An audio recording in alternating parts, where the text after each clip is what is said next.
আসসালামু আলাইকুম। নবম দশম শ্রেণীর যে সকল ছোট ভাই এবং আপুরা আছো, জ্ঞান তরঙ্গ একাডেমিতে সবাইকে স্বাগত। আমি মোহাম্মদ আদিল ইসলাম, পড়াশোনা করছি বেগম রোকেয়া বিশ্ববিদ্যালয় রংপুরের পদার্থবিজ্ঞান বিভাগে। তো জ্ঞান তরঙ্গ একাডেমিতে আমি তোমাদের রসায়ন শিক্ষক হিসেবে আছি। তো কথা না বেরিয়ে চলো আজকে আমাদের যে রসায়ন ক্লাস আছে আমরা সেই ক্লাসে যাই। তো আজকে তোমাদের যেই টপিকটা আমি পড়াবো এই টপিকটার নাম হচ্ছে কি পদার্থের গঠন। টপিকটার নাম হচ্ছে কি পদার্থের গঠন। এটা তোমাদের হচ্ছে তৃতীয় অধ্যায়। তো এখানে হচ্ছে আজকে আমরা পদার্থের গঠনের যে পার্টগুলো পড়বো এখানে লিখে দিছি। তো পার্টগুলো হচ্ছে কি মৌলিক এবং যৌগিক পদার্থ, তারপর হচ্ছে অণুপরমাণু, প্রতীক সংকেত, ইলেকট্রন, প্রোটন, নিউট্রন অর্থাৎ পরমাণুর ভেতরের কণা, তারপরে হচ্ছে আমাদের পারমাণবিক সংখ্যা এবং পারমাণবিক ভর। তারপরে লাস্ট যে টপিকটা আছে এটা হচ্ছে আমাদের কি রাদারফোর্ডের পরমাণু মডেল। তো চলো কথা না বাড়িয়ে হচ্ছে আমরা আমাদের যে অধ্যায় আছে এটা শুরু করি। তো যেহেতু বলছে পদার্থের গঠন, তার মানে আমাদের কি বিষয় জানা লাগবে? পদার্থ সম্পর্কে জানা লাগবে। তো শুরুতে আমরা যদি দেখি আসলে পদার্থটা কি, পদার্থ আসলে কি। পদার্থ আমি যদি বলি যে হচ্ছে যার ভর আছে এবং স্থান দখল করে। তো এটার এক্সাম্পল কি হতে পারে একটু ভালো করে দেখো। এক্সাম্পল এটা কি হতে পারে? তো দেখো এই যে আমি যে হাতে কলমটা দিয়ে লিখতেছি এটা কিন্তু দেখো এটার ভর আছে এবং এটা কি করে স্থান দখল করে। তার মানে এটা একটা তোমাদের কি পদার্থ। তারপরে এই যে আমি বোর্ডে লিখতেছি এটা কি, এটা স্থান দখল করতেছে এবং এটার একটা ভর আছে, এটা একটা কি পদার্থ। তার মানে আমরা এক্সাম্পল কি দিতে পারি? ধরো একটা কলম দিলাম, তারপরে আমরা যদি বিভিন্ন মৌল আছে মৌল যদি দিই, তাহলে ধরো আমি সোনা দিলাম, ঠিক আছে? তো এটা হলো পদার্থ। তো এই পদার্থ আছে না, পদার্থ হচ্ছে আমাদের আবার দুই প্রকার। পদার্থ কয় প্রকার ভাইয়া? পদার্থ হচ্ছে দুই প্রকার। এই পদার্থ দুই প্রকার, একটা হচ্ছে তোমাদের মৌলিক পদার্থ আর একটা হচ্ছে আমাদের কি যৌগিক পদার্থ। একটা হচ্ছে মৌলিক পদার্থ আর একটা হচ্ছে কি যৌগিক পদার্থ।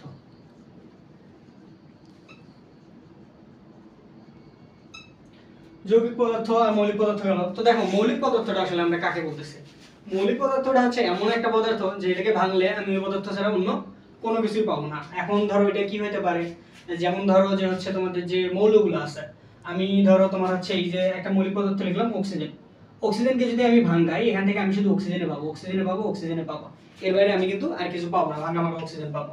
এরপরে আমি যদি হচ্ছে তোমার ধরো হচ্ছে সিলভারকে ভাঙাই এজি, সিলভারকেও যদি আমি ভাঙাই, সিলভারকে ভাঙাইলেও কিন্তু আমি সিলভার ছাড়া আর কিছুই পাবো না, শুধু এজি পাবো। তো এইটা হচ্ছে কি, এটা গেল আমাদের মৌলিক পদার্থ। তো মৌলিক পদার্থ যেটা আছে, মৌলিক পদার্থ মূলত তোমার হচ্ছে আছে যে মৌলগুলো আছে আমাদের রসায়ন বইয়ে, ওটা আছে কতটা 118টা মৌল আছে।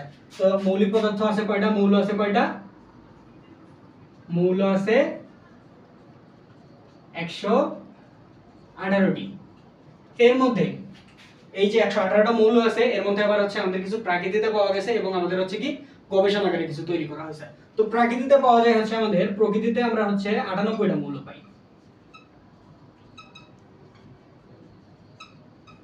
প্রকৃতিতে পাওয়া যায় 98টি। তার মধ্যে হচ্ছে বাকি তাহলে কয়টা থাকে? 118 থেকে যদি 98 যায় তাহলে থাকতেছে কয়টা? 20টা। এই 20টা মৌল আমরা কি করছি? গবেষণাগারে তৈরি করছি।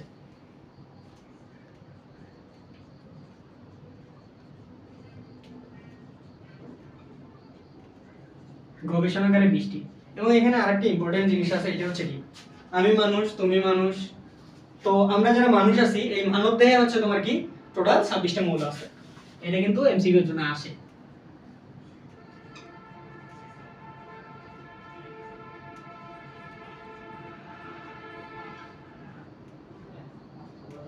তাহলে মানব দেহে কয়টা গেল? 26টি মৌল। এই যে এখানে যে ইনফরমেশন গুলো দেয়া আছে যে হচ্ছে মৌল 118টা, প্রকৃতিতে পাওয়া যায় 98টা, গবেষণাগারে হচ্ছে 20টা, মানব দেহে 26টা।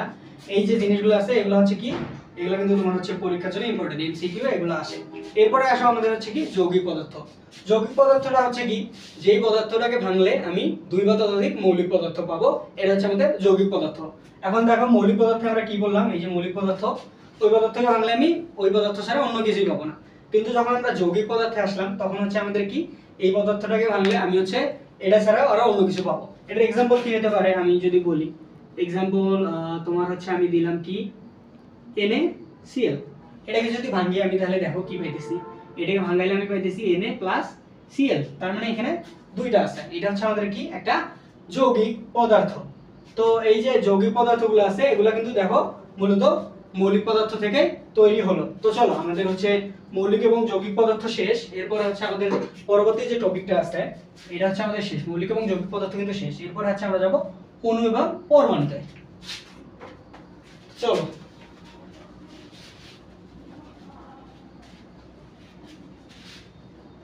তো আমি এখানে যে জিনিসটা লিখছি এখানে আমি হচ্ছে আগে অণু লিখছি পরে পরমাণু লিখছি, বাট আনফরচুনেটলি হচ্ছে পরমাণুটা হচ্ছে আমাদের আগে হবে এবং অণুটা পরে হবে। তো দেখো এখানে পরমাণু কি ভাইয়া, পরমাণু হচ্ছে কি মৌলিক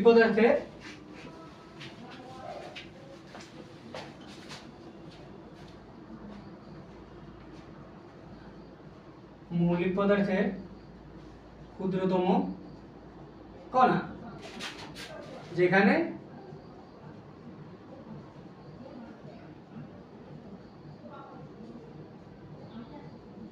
মৌলের গুণাগুণ থাকে। তাহলে আমরা একটু আগে কি বললাম, মৌলিক পদার্থ। মৌলিক পদার্থকে আমরা কি দেখলাম যে মৌলিক পদার্থকে আমরা যখন ভাঙবো ওই পদার্থটাকে আমরা কিছুই পাবো না। তো এই মৌলিক পদার্থটাকে যখন আমরা একদম ক্ষুদ্রতম করব ওই যে কণাটা ওইটা হচ্ছে আমাদের কি পরমাণু। পরমাণুর एग्जांपल কি হতে পারে ভাইয়া, দেখো এই যে আমি যদি এখানে একটা লিখি, তো এই যে এখানে আমি লিখলাম কি অক্সিজেন, তো এই অক্সিজেনের যে পরমাণু আছে এটা হবে কি ও, তারপরে হচ্ছে আমাদের আরেকটা আছে কি হাইড্রোজেন লিখলাম, হাইড্রোজেন। হাইড্রোজেনের হচ্ছে আমাদের যে পরমাণু আছে ওটাকে হচ্ছে আমি কি বলবো H। তো এটা গেল হচ্ছে আমাদের কি পরমাণু। পরমাণুর পরে আমাদের যে বিষয়টা আসছে এটা হচ্ছে আমাদের কি অণু।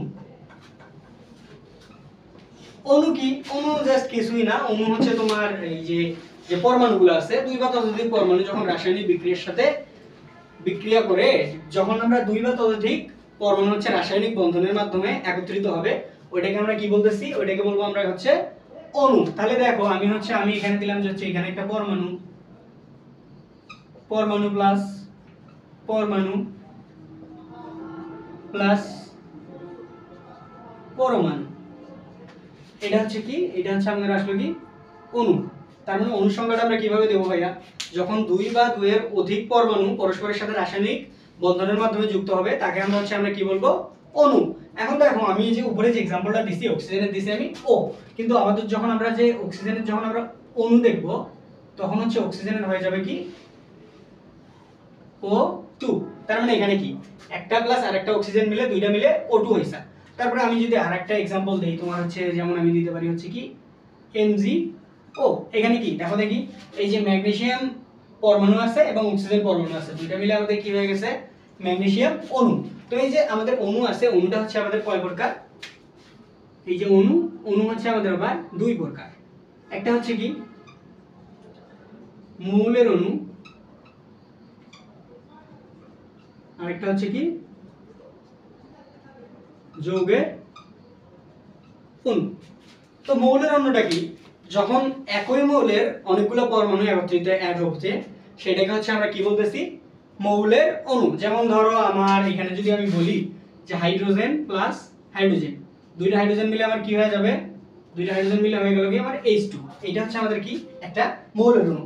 আর যৌগের অণু কি, যৌগের অণু হচ্ছে যখন ভিন্ন ভিন্ন যে আমাদের যে মৌলগুলো আছে এগুলো যখন রাসায়নিক বন্ধনের মাধ্যমে একত্রিত হবে তখন হচ্ছে এটাকে আমরা কি বলতেছি যৌগের অণু। তাহলে দেখো এই যে আমি এখানে দিলাম তোমার হচ্ছে এই যে উপরে যে एग्जांपलটা দিছি এইটা ধরো হচ্ছে আমি কি দিছি ম্যাগনেসিয়াম, এটা হচ্ছে ম্যাগনেসিয়াম পরমাণু প্লাস একটা অক্সিজেন পরমাণু দুইটা মিলে কি হয়ে গেল MgO। তো এই যে এটা আছে এটা হচ্ছে আমাদের কি, এটা আসলে হচ্ছে আমাদের যৌগের অণু। তো দেখো আমাদের হচ্ছে কিন্তু অণু পরমাণু শেষ, অণু পরমাণুটা হচ্ছে আমাদের যেটা ছিল অণু পরমাণু এটা হচ্ছে শেষ। এখন আমরা দেখব কি প্রতীক এবং সংকেত।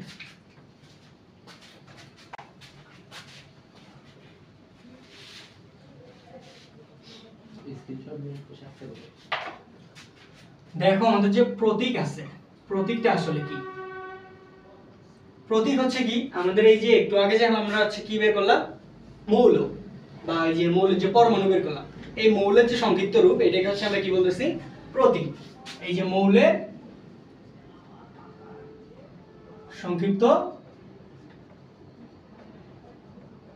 রূপ। এটা হচ্ছে আমাদের কি মৌলের সংক্ষিপ্ত রূপটা হচ্ছে আমাদের কি প্রতীক।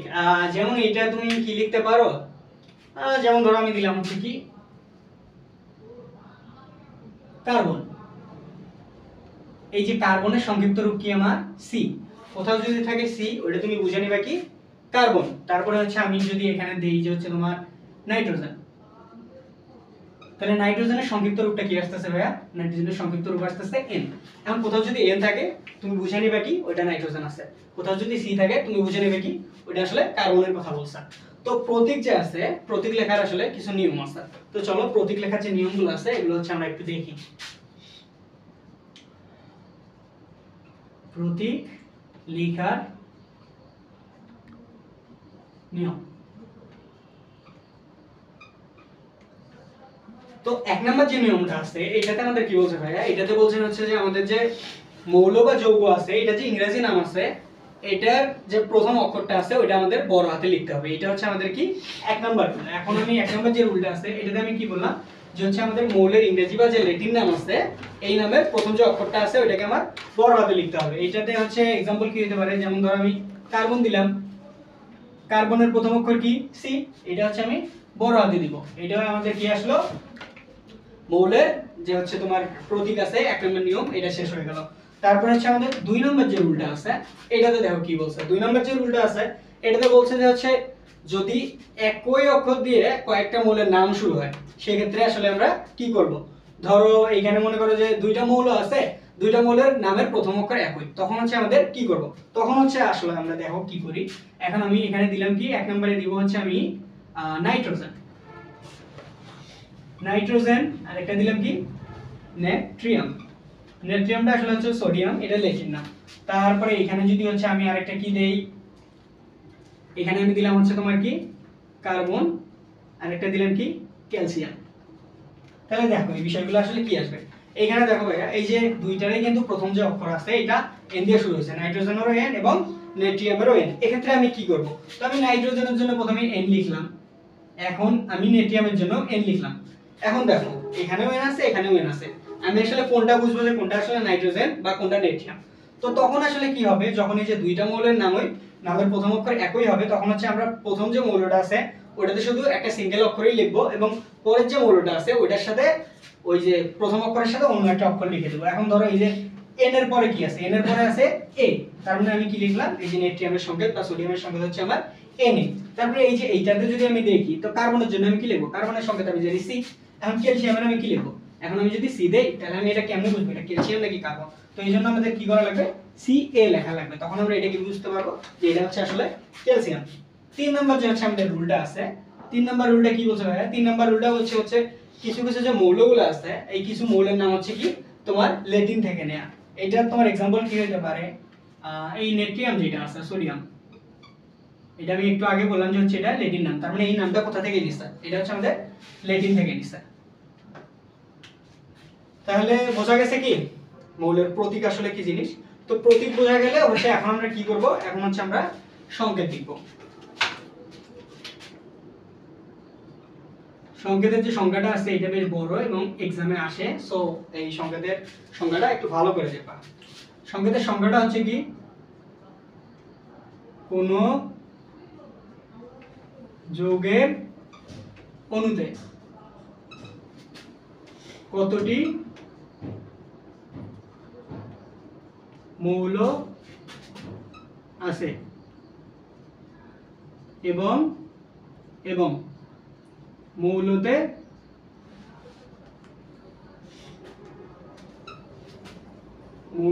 কতটি পরমাণু আছে তা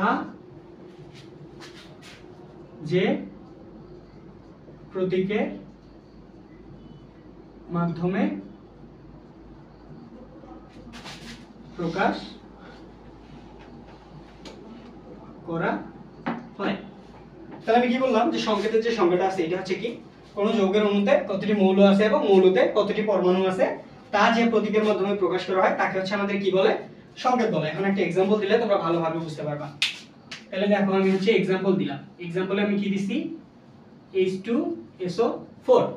এখন আমাদের প্রথমেই বলছে যে কোন যৌগের অণুতে, তো H2SO4 মানে সালফিউরিক অ্যাসিড হচ্ছে আমাদের একটা যৌগ। এই যৌগের অণুতে কতটা মৌল আছে ভাইয়া দেখো, এই যে হাইড্রোজেন একটা মৌল, সালফার একটা মৌল এবং অক্সিজেন একটা মৌল, তার মানে কি এখানে তিনটা মৌল আছে। এবং মৌলতে কতটি পরমাণু আছে, তাহলে দেখো মৌলতে কতটি পরমাণু আছে, হাইড্রোজেনে আমার পরমাণু আছে দুইটা, সালফারের পরমাণু আছে কয়টা, একটা, এবং অক্সিজেনের পরমাণু আছে কয়টা, চারটা। যে প্রতীকের মাধ্যমে প্রকাশ করা হয় তাকেই মূলত সংকেত বলে। এই যে একটা প্রতীকের মাধ্যমে প্রকাশ করছি না, এই সম্পূর্ণটাকে তো আমি একটা প্রতীকের মাধ্যমে প্রকাশ করছি। এই যে প্রতীকটা আছে এটাকে হচ্ছে আমরা কি বলতেছি, সংকেত। তো প্রতীক আর সংকেতের বিষয়টা যদি তোমাদের ক্লিয়ার হয়ে থাকে তাহলে হচ্ছে তোমরা এখান থেকে একটা স্ক্রিনশট নাও, কারণ হচ্ছে আমাদের যে পরবর্তী টপিক আছে পরমাণুর যে ভেতরের কণা, এগুলোতে আমরা চলে যাব। তাহলে দেখো আমাদের প্রতীক এবং সংকেত শেষ, এখন আমরা যাব পরমাণুর ভেতরের কণা, ইলেকট্রন, প্রোটন এবং নিউট্রন।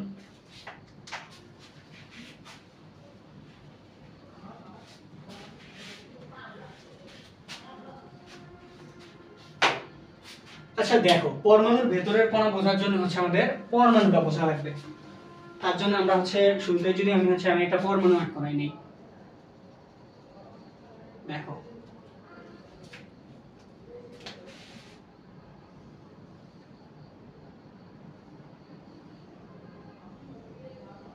তাহলে দেখো এই যে টোটালটা যেটা আছে এটা হচ্ছে এই যে টোটালটা, এটা হচ্ছে আমাদের কি, এটা হচ্ছে একটা পরমাণু।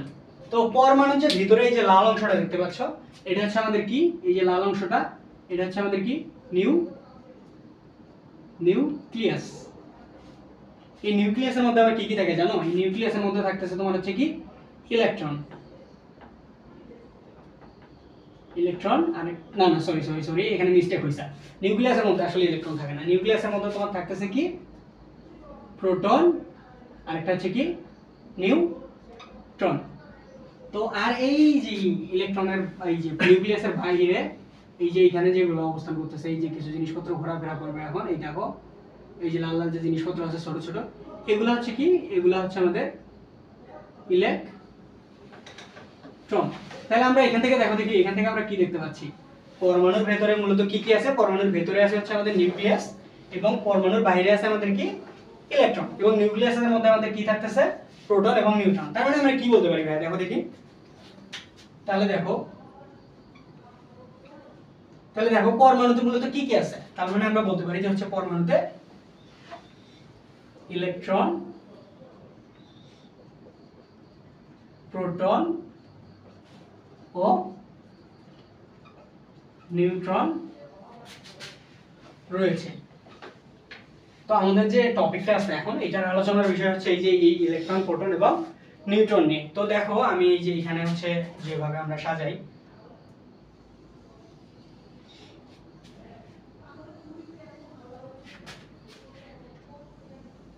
সরি এই থাকটা হচ্ছে একটু কম। তাহলে দেখো আমি এই যে এখানে লিখলাম কি, ইলেকট্রন, এখানে হচ্ছে আমি কি লিখবো, প্রোটন, আর এখানে হচ্ছে আমি কি লিখবো, নিউট্রন। দেখো দেখি আমি যদি প্রথমে এখানে সংজ্ঞা দিই, আমি এখানে দেখো ভালো করে, আমি জাস্ট হচ্ছে তোমাদের একটা সংজ্ঞা লিখে দেবো এবং এখান থেকে তোমাদের বাকি সংজ্ঞাগুলো বের করে নিতে হবে। আমি যদি এখন ইলেকট্রনের ক্ষেত্রে দেখি, তাহলে দেখো যে ইলেকট্রনটা আছে কি, এটা কি নিউক্লিয়াসের পরমাণুর মধ্যেই আছে, বাট নিউক্লিয়াসের বাইরে আছে, এবং এই যে ইলেকট্রন আছে এটা কিন্তু চার্জ হচ্ছে কি আমাদের নেগেটিভ। তাহলে আমি কি বলতে পারি, দেখো পরমাণু যে কণা আধান ঋণাত্মক এবং নিউক্লিয়াসের বাইরে অবস্থান করে তাকে ইলেকট্রন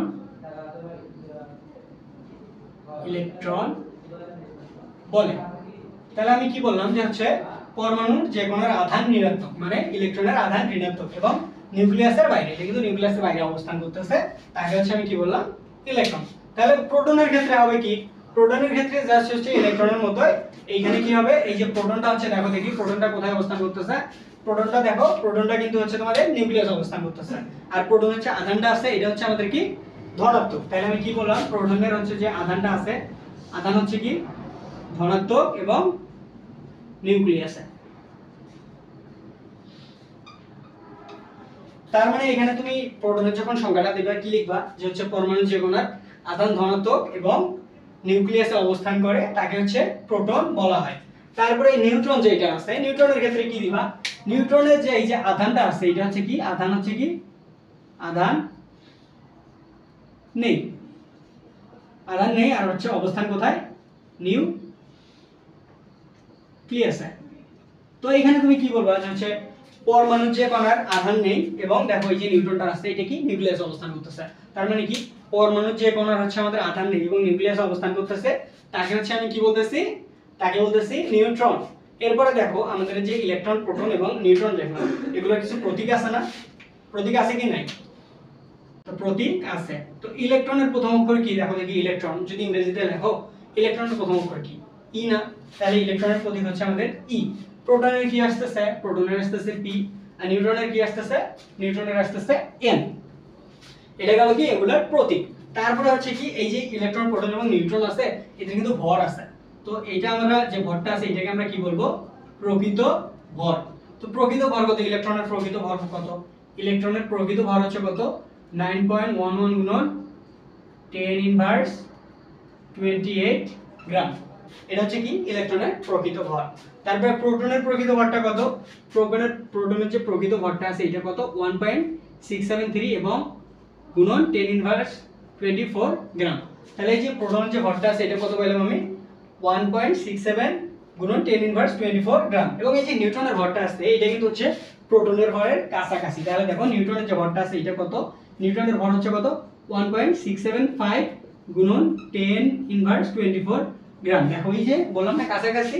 এই যে আমাদের যে প্রোটন আছে প্রোটনের ভর কত পাইছো তুমি 673, আর এখানে যে 675, এখানে জাস্ট একটু কম বেশি। তারপরে হচ্ছে আমাদের কি এই যে এখানে আমাদের যে প্রকৃত ভর গেল। এরপর আমি কি বলছি যে কণাগুলো আছে এগুলো কিন্তু দেখো এখানে একটা কি আছে, আধান আছে। তো এই যে এটার কি আমাদের আধান বের করা লাগবে। তাহলে দেখো প্রকৃত আধান কত, প্রকৃত আধান, তাহলে প্রকৃত আধান কত, ইলেকট্রন যেটা আছে আমি কি বলছি এটা হচ্ছে ইলেকট্রন আধান কি বলছি ঋণাত্মক। তার মানে এখানে আমি একটা মাইনাস দিয়ে নিলাম এবং এই যে আধানটা আছে এটা কত 1.60 গুণন 10 ইনভার্স 19 কুলম্ব। এটা গেল কি ইলেকট্রনের প্রকৃত আধান। প্রোটনের ক্ষেত্রে কি, প্রোটনের আধানটা ইলেকট্রনের আধানের সেমি, জাস্ট ওইটা হয় কি পজিটিভ। তার মানে আমি এখানে কি দেব প্লাস, আর সাথে কি আধান তো সেমি 1.60 গুণন 10 ইনভার্স 19 কুলম্ব। আর নিউট্রনের ক্ষেত্রে আমি কি বলছি, নিউট্রনের সংজ্ঞা দেখো এখানে বলছি আধান নেই এবং এটার অবস্থান কি নিউক্লিয়াসে। তার মানে এটার আধান নেই, আধান কত 0। এখন এই যে এখানে যে জিনিসটা আসতেছে এটা হচ্ছে আমাদের কি প্রকৃত আধান গেল। এরপরে যেটা আসবে এটা হচ্ছে আমাদের কি আপেক্ষিক, আপেক্ষিক ভর। এর জন্য আমাদের বোঝা লাগবে যে আপেক্ষিক জিনিসটা আসলে কি। তাহলে দেখো দেখি আপেক্ষিক জিনিসটা আসলে কি। আপেক্ষিক হচ্ছে একটার সাপেক্ষে আরেকটা, যখন আমি তোমাকে হচ্ছে কারো সাপেক্ষে তুলনা করবে এই জিনিসটা হচ্ছে কি আপেক্ষিক। তো আমরা যেহেতু এখানে আপেক্ষিক লিখছি আর এখানে কয়টা জিনিস আছে ইলেকট্রন, প্রোটন এবং নিউট্রন আছে, তার মানে এই তিনটার মধ্যে আমাদের তুলনা করা লাগবে। তো এই যে ইলেকট্রনের যে আপেক্ষিক ভরটা আছে এটাকে হচ্ছে আমরা কি ধরে নেই 0 ধরে নিই। এখন বলতে পারো যে 0 ধরে নেওয়া হয় কেন, কারণ কি, কারণ হচ্ছে কি এই যে ইলেকট্রন যেটা আছে এটা হচ্ছে কি প্রোটন নিউট্রনের তুলনায় 1840 গুণ হালকা, হালকা। তো এই যে এটা যেটা আছে আপেক্ষিক ভরটা আমি কি ধরে নিলাম 0 ধরে নিলাম। এখন দেখো তুমি বুঝো একটু, ধরো তোমার কাছে একটা বই আছে, বইয়ে 1840টা পেজ আছে, আর হুট করে তোমার একটা পেজ ছিঁড়ে গেল, তোমার কাছে কি বইটা পাতলা মনে হবে, হালকা মনে হবে? মনে কিন্তু হবে না। যে এখানে 1840টা পেজ আছে ওখানে একটা গেলে আসলে কিছুই মনে হয় না। তো এরপরে এটা গেল 0 এবং প্রোটনের যে ভরটা আছে এটা হচ্ছে আমরা কত ধরে নিচ্ছি 1, কারণ কি এর একটা ভর আছে এবং এটাকে 1 ধরে নিলাম। তো প্রোটন আর নিউট্রনের ভর যেহেতু কাছাকাছি, তো নিউট্রনের আপেক্ষিক আধান আমি কত ধরে নিব 1। এরপর হচ্ছে আমাদের কি আছে আপেক্ষিক আধান বা হচ্ছে আপেক্ষিক চার্জ।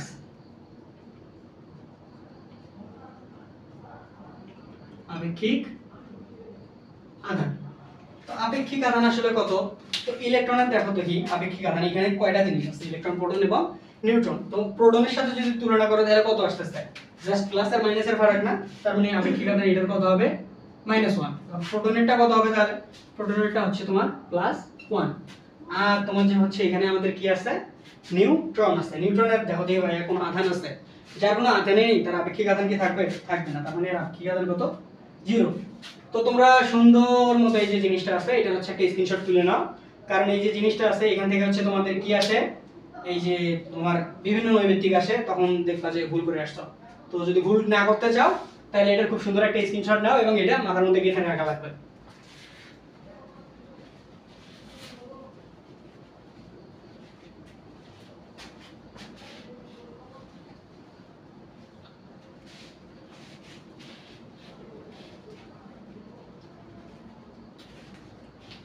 তাহলে আমাদের ইলেকট্রন, প্রোটন, নিউট্রন গেল। এখন আমরা আসবো কি? পারমাণবিক সংখ্যা। পারমাণবিক সংখ্যা এবং পারমাণবিক ভর। তাহলে পারমাণবিক সংখ্যা কি?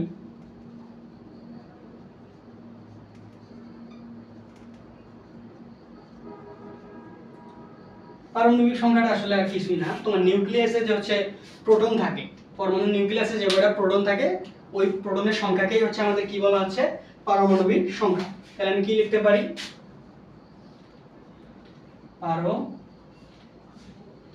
পারমাণবিক সংখ্যা ইকুয়াল হচ্ছে কি? প্রোটন সংখ্যা। এবং এটাকে কি দ্বারা প্রকাশ করা হয় জানো? এই যে পারমাণবিক সংখ্যাকে একে হচ্ছে আমাদের জেড দ্বারা প্রকাশ করা হয়।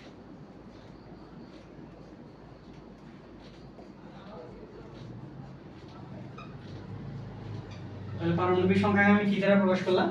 জেড দ্বারা। এরপরে আমাদের যেটা আসতেছে ওই রকমটা হচ্ছে কি? পারমাণবিক ভর। পারমাণবিক ভর, এটা শর্টকাটে লিখলাম, আবার বুঝে নিও। তো পারমাণবিক ভরটা কি? তো আমরা কি জানি? পরমাণু নিউক্লিয়াসে প্রোটন এবং নিউট্রন থাকে এবং ইলেকট্রন যেটা আছে এটার কোনো ভর নাই, বা এটার যে ভর আছে এটা হচ্ছে প্রোটন এবং নিউট্রনের তুলনায় কিছুই না। ইলেকট্রনের ভর আছে কিন্তু যে ভরটা আছে এটা হচ্ছে প্রোটন এবং নিউট্রনের তুলনায় কিছুই না। তার মানে আমরা এই ইলেকট্রনের ভরটাকে যদি এখানে বাদ দিই তাহলে কোনো সমস্যা নাই। তার মানে পারমাণবিক ভর ইকুয়াল কি হবে? তাহলে পারমাণবিক ভর ইকুয়াল কি হবে? প্রোটন সংখ্যা প্লাস নিউট্রন সংখ্যা। তার মানে কি? এই যে পারমাণবিক ভরটা আছে এটা এগুলো আমাদের কি আসতেছে ভাইয়া? প্রোটন সংখ্যা এবং নিউট্রন সংখ্যা। প্রোটন এবং নিউট্রন সংখ্যার যে ভর আছে এটাকে যদি হচ্ছে আমি যোগ করি তাহলে আমি হচ্ছে কি পারমাণবিক যে ভর সংখ্যা আছে এটা পাবো। তো এটা হবে কি? পারমাণবিক ভর। এটা তো পারমাণবিক না, এটা হবে কি? ভর সংখ্যা। একটু মিস্টেক হইছে। তো এটা হচ্ছে কি? ভর সংখ্যা এগুলো আমরা কি পেলাম? প্রোটন সংখ্যা এবং নিউট্রন সংখ্যা। তাহলে এই যে যেহেতু এটা পাইছো, এই যে ভর সংখ্যা যেটা আছে না এটা হচ্ছে কি? ভর সংখ্যাকে এ দ্বারা প্রকাশ করা হয়।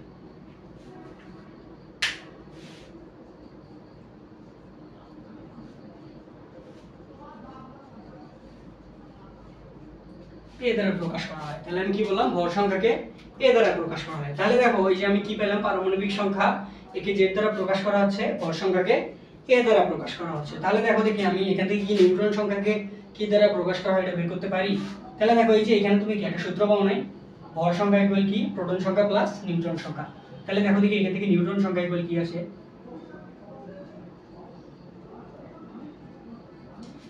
নিউট্রন সংখ্যা ইকুয়াল কি আসে? ভর সংখ্যা প্লাস, না সরি ভর সংখ্যা মাইনাস এই যে প্রোটন সংখ্যাটা এই পাশে প্লাস আছে ওই পাশে গেলে কি হয়ে যাবে? মাইনাস হয়ে যাবে।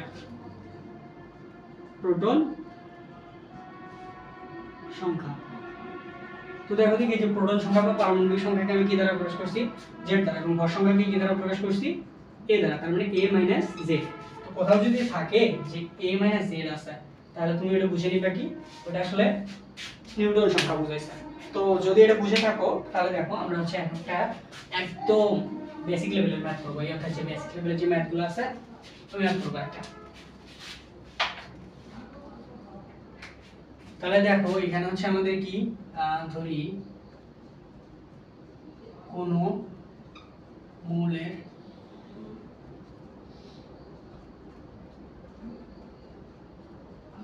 ভর সংখ্যা 12 এবং প্রোটন সংখ্যা 6 হলে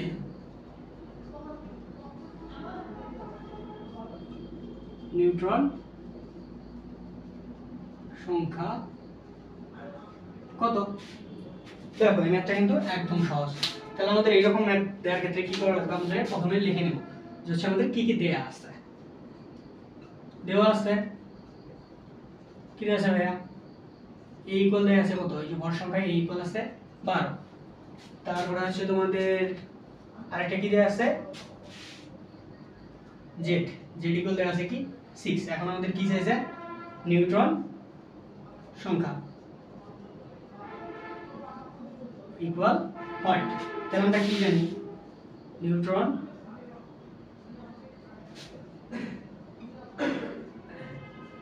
সংখ্যা ইকুয়াল কি a মাইনাস z। তো এর মান কত এখানে? 12। তারপরে z এর মান কত? 6। তারপরে নিউটন সংখ্যা তোমার কত আসতেছে? 6। তো অ্যানসার কত? 6। তো এই যে এটা গেল। এখন তুমি হচ্ছে পারমাণবিক সংখ্যা দেখলা, ভর সংখ্যা দেখলা। এখন তুমি মৌলের কোথায় বুঝবা যে হচ্ছে কোথায় আসলে পারমাণবিক সংখ্যা বুঝাইছে এবং কোথায় ভর সংখ্যা বুঝাইছে। তাহলে দেখো এটা যদি আমি একটা মৌল দিয়ে বুঝাই, তাহলে এটা আমাদের কি? সোডিয়াম একটা মৌল। তাহলে এই যে এখানে আমি লিখলাম কি সোডিয়ামের ভর 23 আর নিচের মধ্যে কি 11। তাহলে এখানে 23টা কি? 23টা হচ্ছে a এবং 11টা হচ্ছে কি z। তার মানে আমরা কি দেখলাম যে মৌলের যে বাম পাশ আছে, বাম পাশের উপরের দিকে হচ্ছে আমাদের ভর সংখ্যা থাকে এবং বাম পাশের নিচের দিকে হচ্ছে আমাদের কি পারমাণবিক সংখ্যা থাকে। তো এই টাইপের ম্যাথগুলো তোমাদের এমসিকিউ তে আসতে পারে। এই টাইপের ম্যাথগুলো করে নিবা। আর মৌলটা কোথায় কিভাবে কি আছে, মৌলের ভর কত, পারমাণবিক সংখ্যা কত, এই যে ফরম্যাটটা আছে এটা দেখলে বুঝতে পারবা।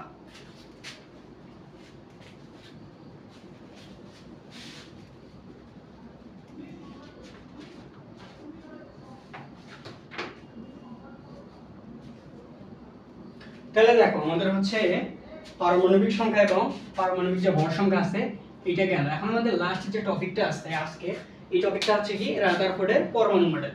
এবং এই যে রাদারফোর্ডের পরমাণু মডেলটা আছে এটা তোমাদের হচ্ছে কি one of the most important topic in this chapter. মানে এইটা তোমাদের হচ্ছে একদম যে টপিকটা না পড়লেই নয়, এই টপিক থেকে প্রশ্ন হয়। সো এই যে টপিকটা আছে এটা আমাদের পড়ায় লাগবে। তো আমরা এখন কি করব? রাদারফোর্ডের পরমাণু মডেল।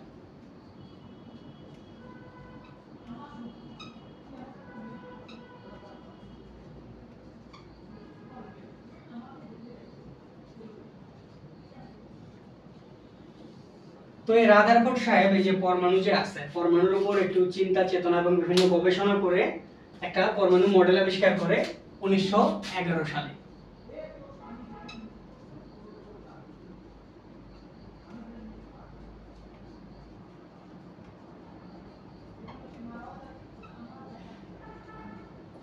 তো এই পারমাণবিক যে মডেলটা আছে এটাতে বিভিন্ন কথা বলা হয়েছে। তো এই কথাগুলো এখন আমরা কি দেখব। তাহলে দেখো আমরা আবার একটা পরমাণু আট করে নিই।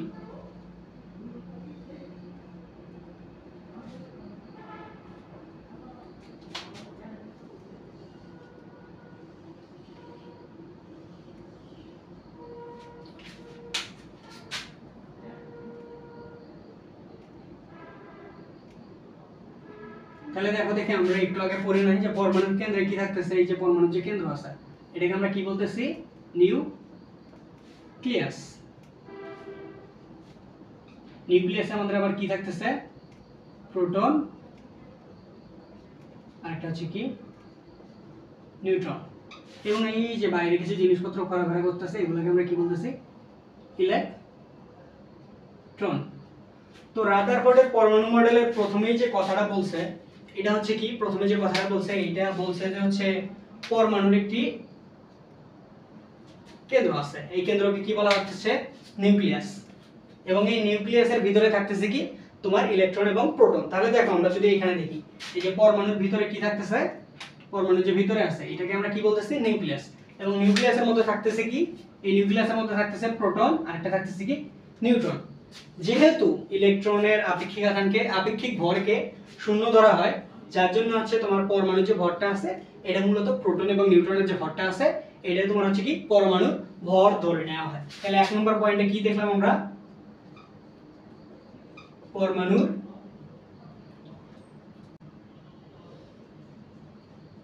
কেন্দ্র হচ্ছে কি নিউক্লিয়াস। আর এই যে নিউক্লিয়াসের মধ্যে কি থাকতেছে, প্রোটন এবং নিউট্রন, এবং এইটার যে ভরটা আছে এটা কিন্তু পরমাণুর ভর। তার মানে আমরা কি বলতে পারি, এই নিউক্লিয়াসের যে ভর আছে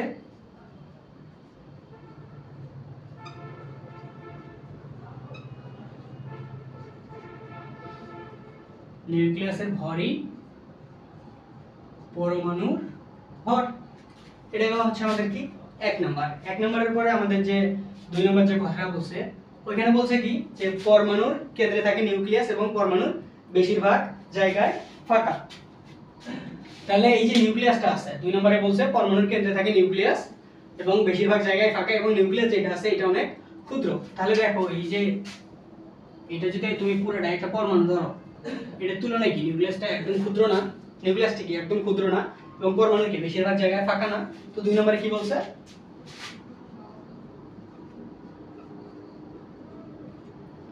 নিউক্লিয়াস অত্যন্ত ক্ষুদ্র, আরেকটা বলছে কি এবং পরমাণুর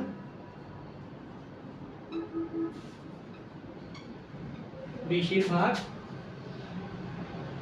জায়গায় ফাঁকা। তো এটা আমরা দেখলাম। এরপরে আমাদের যে 3 নম্বর পয়েন্ট আছে এটা বেশি ইম্পর্টেন্ট। 3 নম্বর পয়েন্টে সে কি বলছে, 3 নম্বর পয়েন্টে বলছে যে হচ্ছে সূর্যকে কেন্দ্র করে সৌরজগতে যেমন আমাদের গ্রহগুলো ঘুরতেছে, এইখানে হচ্ছে আমাদের কি হবে, ইলেকট্রন হচ্ছে নিউক্লিয়াসকে কেন্দ্র করে ওইভাবে ঘোরে। দেখো এখানে যেটা বলছে, তো আমরা যদি হচ্ছে একটা সৌরজগৎ আঁক করি এখানে, এই দেখো এইটা হচ্ছে আমাদের কি, এটা ধরলাম একটা সূর্য এবং এটা হচ্ছে কি আমাদের, এটা হচ্ছে সৌরজগৎ। সৌরজগতে 8টা থাকে, 8টা গ্রহ থাকে সৌরজগতে। তো এই যে দেখো এই যে এইটা একটা গ্রহ, এইটা একটা গ্রহ, এইটা একটা গ্রহ, এইটা একটা গ্রহ, এইটা একটা গ্রহ, এইটা একটা গ্রহ, একটা গ্রহ। দেখো এই যে সৌরজগতে এইটা সূর্য, আমাদের এটা হচ্ছে কি সূর্য, সূর্যকে কেন্দ্র করে কি গ্রহ এবং উপগ্রহগুলো ঘুরতেছে না, তেমনি এখানে কি বলছে যে হচ্ছে নিউক্লিয়াসকে কেন্দ্র করে ইলেকট্রন গুলো ঘুরছে। এখানে দেখো এটা হচ্ছে আমাদের কি নিউক্লিয়াস, এই নিউক্লিয়াসকে কেন্দ্র করে এই যে ইলেকট্রনগুলো আসলে ঘুরতেছে। তো এটা হচ্ছে বলছে কি 3 নম্বরে। এবং আরেকটা জিনিস বলছে সে যে পরমাণুর নিউক্লিয়াসে হচ্ছে আমাদের যে কয়টা প্রোটন থাকে পরমাণুর বাইরে ঠিক সেই কয়টা ইলেকট্রন থাকে, এবং প্রোটনের যেহেতু আপেক্ষিক আধান হচ্ছে কি আমাদের +1 এবং ইলেকট্রনের আপেক্ষিক আধান আমরা কি জানি -1, সেই জন্য হচ্ছে আমাদের কি ধরে নেওয়া লাগবে, পরমাণুর যে সামগ্রিক চার্জ ওইটা আসলে 0। তো দেখো আমরা এখানে যদি একটু লিখি, তার মানে এখানে কি বললো যে হচ্ছে যেটা নিউক্লিয়াসটা আছে মানে পরমাণু যেটা আছে এটা পরমাণুটাকে কিসের সাথে তুলনা করলো, সৌরজগৎ।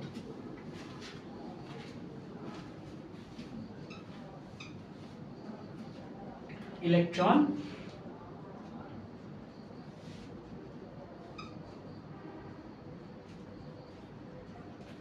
নিউক্লিয়াসকে কেন্দ্র করে ঘুরে, সেটা কিসের মতো, সৌরজগতে, সৌরজগতে সূর্যকে কেন্দ্র করে গ্রহ এবং উপগ্রহের মতো। আরেকটা জিনিস কি বলছে সে যে হচ্ছে পরমাণু আধান নিরপেক্ষ। তো এটা আসলে আমরা দেখি আসলে কেন আধান নিরপেক্ষ। ধরো একটা পরমাণু আছে, পরমাণুতে ধরো আমি বললাম কি 6টা, আচ্ছা এখানে যদি লিখি যে হচ্ছে একটি পরমাণুতে হচ্ছে কি 6টা প্রোটন আছে, 6টা প্রোটন আছে। তোমরা কি জানি পরমাণুতে যে কয়টা প্রোটন থাকে পরমাণুর বাইরে ঠিক সেই কয়টা ইলেকট্রন আছে। তার মানে এখানে ইলেকট্রন আছে কয়টা, ইলেকট্রন আছে কয়টা, ইলেকট্রন আছে হচ্ছে তোমার কয়টা, 6টা থাকবে। তাহলে ইলেকট্রন কয়টা, ইলেকট্রন আছে 6টি, ইলেকট্রন 6টি। তো দেখো আমাদের ইলেকট্রনের আপেক্ষিক আধান কি জানি, ইলেকট্রনের আপেক্ষিক আধান। তাহলে দেখো ইলেকট্রনের যে আপেক্ষিক আধান আছে, তাহলে 6টা ইলেকট্রনের আপেক্ষিক আধান কি হবে, 6 × -1 এবং প্রোটন যেটা আছে প্রোটনের আপেক্ষিক আধান কি +1, তাহলে 6টা প্রোটনের আপেক্ষিক আধান কি হবে 6 গুণন +1। তাহলে সামগ্রিকভাবে দেখো দেখি এখানে কি হইতেছে 6 গুণন মাইনাস ইকুয়াল -6 প্লাস 6 গুণন তোমার হচ্ছে +1 ইকুয়াল কত হবে 6 ইকুয়াল কত হইতেছে -6 +6 কাটাকাটি করে 0। তার মানে কি পরমাণু হচ্ছে আমাদের আধান নিরপেক্ষ। 4 নম্বর পয়েন্টে সে একটা কথা বলছে। 4 নম্বর পয়েন্টটা হচ্ছে কি পরমাণুকে যে এই যে ইলেকট্রন যে নিউক্লিয়াসকে কেন্দ্র করে ঘুরতেছে, এই যে ঘুরতেছে এই ঘোরার যে বলটা আছে এটা হচ্ছে আমাদের কি কেন্দ্রমুখী বল। এই কেন্দ্রমুখী বলার কারণে হচ্ছে কি ইলেকট্রন হচ্ছে আমাদের কি এই যে তোমার যে হচ্ছে পরমাণু থেকে হচ্ছে কি ছুটে যাচ্ছে না। দেখো নরমালি আমরা এখানে কি জানতেছি যে নিউক্লিয়াস যেটা আছে এটা চার্জ হচ্ছে কি পজিটিভ এবং ইলেকট্রনের চার্জ হচ্ছে কি নেগেটিভ। তো এই জন্য হচ্ছে কি পজিটিভ চার্জকে কেন্দ্র করে হচ্ছে আমাদের কি ইলেকট্রনটা ঘুরতেছে এবং এই বলটা হচ্ছে কি কেন্দ্রমুখী বল এবং যার জন্য হচ্ছে কি ইলেকট্রনগুলো হচ্ছে পরমাণু থেকে ছুটে যাচ্ছে না।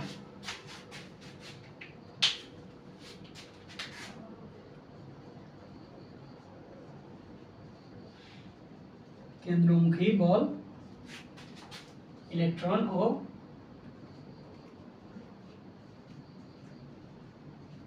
নিউক্লিয়াসের মধ্যে। তাহলে এইটা গেল। এখন এই মডেলটা সম্পর্কে আরো কিছু কথাবার্তা বলা ছিল।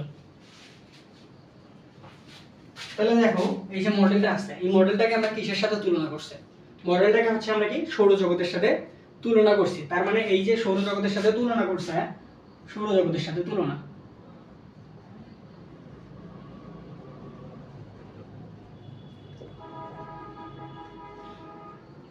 সৌরজগতের সাথে তুলনা করার জন্য এই মডেলটাকে হচ্ছে আমাদের বলা হয় সৌর মডেল বা ইংরেজিতে হচ্ছে কি সোলার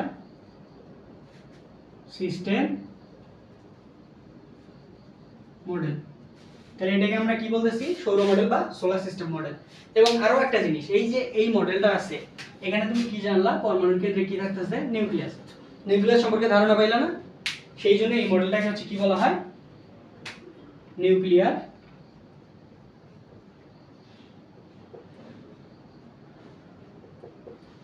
মডেল।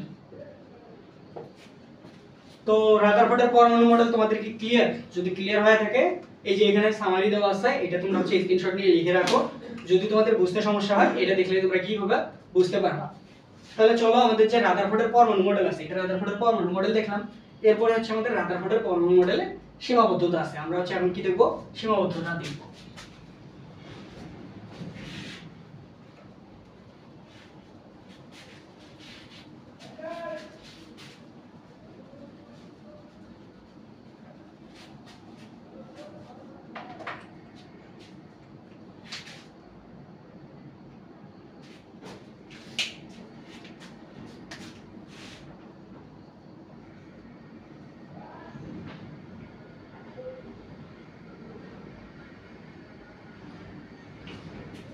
তো সীমাবদ্ধতাটা যদি আমি লিখি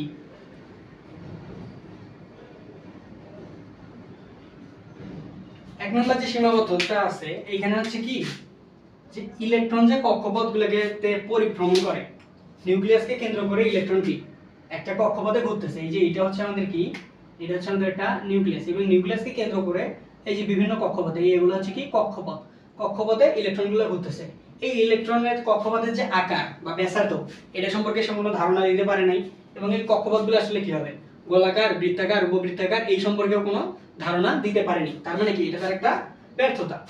তাহলে এক নাম্বারটা হচ্ছে কি আকার আকৃতি সম্পর্কে ধারণা না দিতে পারা। এটা গেল। দুই নম্বর যে পয়েন্টটা আছে দুই নম্বরের পয়েন্টটা দেখো দেখি দুই নম্বর পয়েন্টটা কি ইম্পর্টেন্ট। তাহলে দুই নম্বর পয়েন্টে বলছে কি যে সৌরজগতের যে হচ্ছে আমাদের গ্রহ উপগ্রহগুলো ছিল ওগুলোর সাথে হচ্ছে কি আমাদের এই যে নিউক্লিয়াস এবং ইলেকট্রনকে তুলনা করছে। তাহলে দেখো সৌরজগতের যে গ্রহ উপগ্রহগুলো আছে সূর্য বা আমাদের যে পৃথিবী এগুলোর হচ্ছে কি কোনো চার্জ নাই। সূর্যেরও কোনো চার্জ নাই, পৃথিবীরও কোনো চার্জ নাই। সূর্য এবং পৃথিবী তো একটা গ্রহ, গ্রহগুলোর কি চার্জ নেই। অপরদিকে আমাদের কি জানি আমরা, নিউক্লিয়াসের চার্জ পজিটিভ এবং ইলেকট্রনের চার্জ পজিটিভ। তার মানে কি নিউক্লিয়াস ও ইলেকট্রনের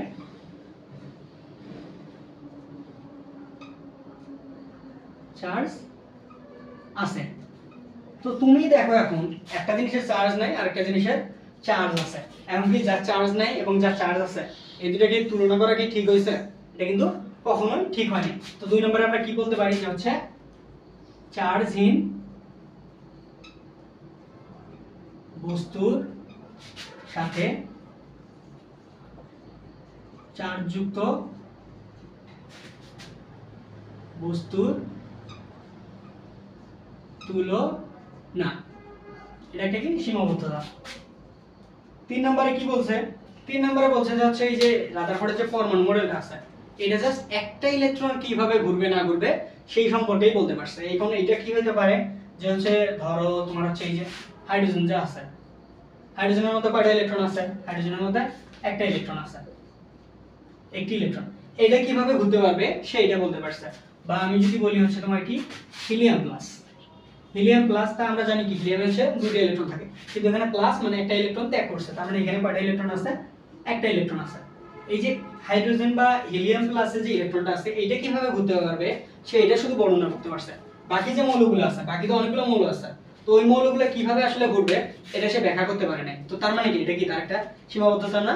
এটা হচ্ছে তার একটা কি সীমাবদ্ধতা। এবং লাস্টলি হচ্ছে কি ম্যাক্সওয়েল, যে আমাদের বিজ্ঞানী ম্যাক্সওয়েল আছে, তার হচ্ছে সুন্দর একটা তত্ত্ব আছে।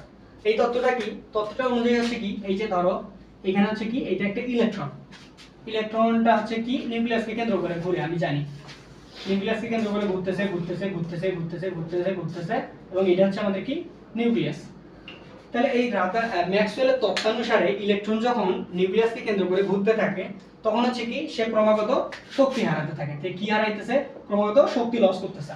যখন শক্তি লস করবে তখন সে কি আগে যেই দূরত্বটা চলতে পারতো এটা কি চলতে পারবে? এটা কিন্তু চলতে পারবে না। যার জন্য তার কি হবে, এই যে ঘূর্ণনের পথগুলো হচ্ছে কি আস্তে আস্তে হচ্ছে কি এই যে ছোট হয়ে যাবে, ছোট হয়ে যাবে। ছোট হওয়ার পরে এক সময় কি হয়ে যাবে, যখন সম্পূর্ণ শক্তি শেষ হয়ে যাবে তখন হচ্ছে আমাদের কি এই যে নিউক্লিয়াস আছে, নিউক্লিয়াসের উপর পতিত হবে। কিন্তু হচ্ছে বাস্তব ক্ষেত্রে যে ঘটনাটা আছে, বাস্তবে কিন্তু হচ্ছে কি ইলেকট্রন যেটা আছে ওটা নিউক্লিয়াসের উপর পতিত থাকে না, বরং নিউক্লিয়াসকে কেন্দ্র করে ঘুরতেই থাকে। তার মানে কি আমরা কি বলতে পারি, ম্যাক্সওয়েলের তত্ত্বানুসারে রাদারফোর্ড ভুল ছিলেন।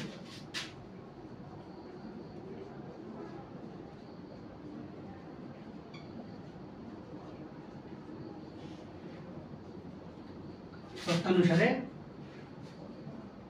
রাদারফোর্ড ভুল ছিলেন, অর্থাৎ এই যে রাদারফোর্ডের পরমাণু যে মডেলটা আছে এটার কোনো ভিত্তি নেই।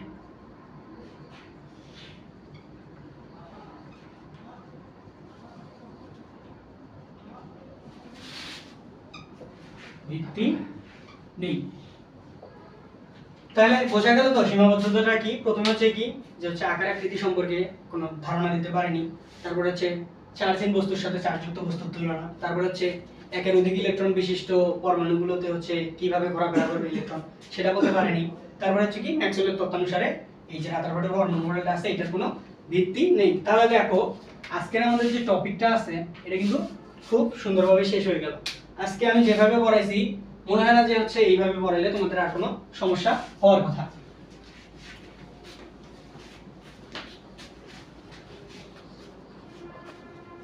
তাহলে দেখো আজকে হচ্ছে আমরা আসলে কি কি করলাম এই জিনিসটা একটু দেখো। প্রথমে যদি আমি দেখি তাহলে আমরা কি করছি, প্রথমে মৌলিক এবং যৌগিক পদার্থ। মৌলিক পদার্থ কোনটা? যেটাকে ভাঙলে আর অন্য কিছু পাচ্ছি না সেটা হচ্ছে কি মৌলিক পদার্থ। তারপরে যৌগিক পদার্থ কোনটা? যেটা হচ্ছে কি ভাঙলে দুই বা দুইয়ের অধিক মৌলিক পদার্থ পাওয়া যাচ্ছে। তারপরে আমরা কি করছি পরমাণু এবং অণু। পরমাণু কি মৌলিক পদার্থের ক্ষুদ্রতম কণা যার মধ্যে মৌলিক গুণাগুণ থাকে। আর অণু কি দুই বা দুইয়ের অধিক পরমাণু রাসায়নিক বন্ধনের মাধ্যমে যুক্ত হলো যখন, তখন এটাকে আমি কি বলতেছি অণু। প্রতীক কি? প্রতীক হচ্ছে কি মৌলের সংক্ষিপ্ত রূপ। তারপর হচ্ছে সংকেত কি? সংকেত হচ্ছে কি? সংকেত হচ্ছে মনে করো যে কোন যৌগের মধ্যে কয়টা মৌল আছে এবং মৌলতে কয়টা পরমাণু আছে, এটা হচ্ছে আমাদের কি গেল একটা সংকেত। তারপরে আমাদের পরমাণুর ভেতরে কণা, পরমাণুর ভেতরে কি কি থাকতেছে ইলেকট্রন, প্রোটন এবং নিউট্রন। ইলেকট্রনের দেখালাম যে হচ্ছে চার্জ আছে নেগেটিভ চার্জ, প্রোটনের চার্জ আছে পজিটিভ, নিউট্রনের কোনো চার্জ নাই এবং ইলেকট্রনের ভর হচ্ছে ওদের চেয়ে অনেক কম। তারপরে আমরা কি বললাম যে হচ্ছে পারমাণবিক সংখ্যা এবং পারমাণবিক ভর। পারমাণবিক সংখ্যা কি? কিছুই না, জাস্ট নিউক্লিয়াসের মধ্যে হচ্ছে তোমাদের কি যে প্রোটন সংখ্যাটা থাকতেছে এটা হচ্ছে আমাদের পারমাণবিক সংখ্যা। আর পারমাণবিক ভরটা কি, এই প্রোটন এবং নিউট্রন সংখ্যার যে যোগফল এটা হচ্ছে কি আমাদের পারমাণবিক ভর সংখ্যা। এরপর লাস্টলি আমরা দেখলাম কি রাদারফোর্ডের পরমাণু মডেল, যেটা হচ্ছে 1911 সালে আবিষ্কার করছে। এবং এই মডেলটা সম্পর্কে কি দেখা গেল যে হচ্ছে এই মডেলটাকে হচ্ছে সৌরজগতের সাথে তুলনা করছে। তারপর হচ্ছে নিউক্লিয়াসের বেশিরভাগ জায়গায় ফাঁকা, তারপর হচ্ছে এর একটা কেন্দ্রমুখী বল আছে, তারপরে এর আবার কিছু সীমাবদ্ধতাও আছে। তো রাদারফোর্ডের পরমাণু মডেল যেহেতু সৌরজগতের সাথে তুলনা করছে, এই জন্য এটা হচ্ছে সৌর মডেল বা সোলার সিস্টেম। এবং এটা সম্পর্কে আমরা হচ্ছে কি নিউক্লিয়াস সম্পর্কে ধারণা পাই এই মডেল থেকে। এটা হচ্ছে একটা কি নিউক্লিয়ার মডেলও বটে। তারপরে সীমাবদ্ধতাগুলো কি, এই যে ঘুরতেছে যে ইলেকট্রনগুলো, এটার কোনো আকার আকৃতি সম্পর্কে কোনো ধারণা নাই। তারপরে হচ্ছে কি সৌরজগতে আমরা জানি হচ্ছে কি চার্জ নাই, কিন্তু ওই যে আমাদের হচ্ছে ইলেকট্রন আর নিউক্লিয়াস যেটা আছে এটা কি চার্জ আছে, চার্জিং বস্তুর সাথে চার্জযুক্ত বস্তুর তুলনা। তারপর হচ্ছে কি ম্যাক্সওয়েলের তত্ত্ব অনুসারে মনে করো যে ইলেকট্রন ঘুরতে ঘুরতে ঘুরতে ঘুরতে নিউক্লিয়াসে পতিত হচ্ছে, ওইটার ভিত্তিতে কি রাদারফোর্ডের পরমাণু মডেলের কোনো ভিত্তি নেই। তারপরে হচ্ছে আরো একটা জিনিস ছিল, ওইটা হচ্ছে কি যে হচ্ছে তোমার এই যে এক ইলেকট্রন বিশিষ্ট যে নিউক্লিয়াসগুলো আছে এইটার বাদে অন্য কোনো এক ইলেকট্রন ছাড়া বহু ইলেকট্রন যেগুলো আছে ওগুলো কিভাবে ঘুরবে এই সম্পর্কে কোনো আইডিয়া দিতে পারে না। তো দেখো এই যে আমরা একটা ক্লাসে আজকে এতগুলো টপিক শেষ করলাম এবং খুব ভালোভাবে শেষ করছি। আমার মনে হয় যে আমি যেভাবে পড়াইছি বা যেভাবে পড়াইলাম এইভাবে এগুলো যদি তোমরা অ্যাসেপ্ট করতে পারো তাহলে তোমাদের পরীক্ষায় এ প্লাস সুনিশ্চিত ইনশাআল্লাহ। এখন তোমাদের এর জন্য কি করা লাগবে, আমরা যে আমাদের যে কোর্সটা চলতেছে এই কোর্সে হচ্ছে তোমাদের দ্রুত এনরোল করা লাগবে এবং আমাদের সাথে ক্লাসগুলো কন্টিনিউ করা লাগবে, তাহলে ইনশাআল্লাহ ভালো কিছু হবে। তো আজকের ক্লাস এই পর্যন্তই, দেখা হচ্ছে নেক্সট ক্লাসে। সবাই সে পর্যন্ত ভালো থাকো।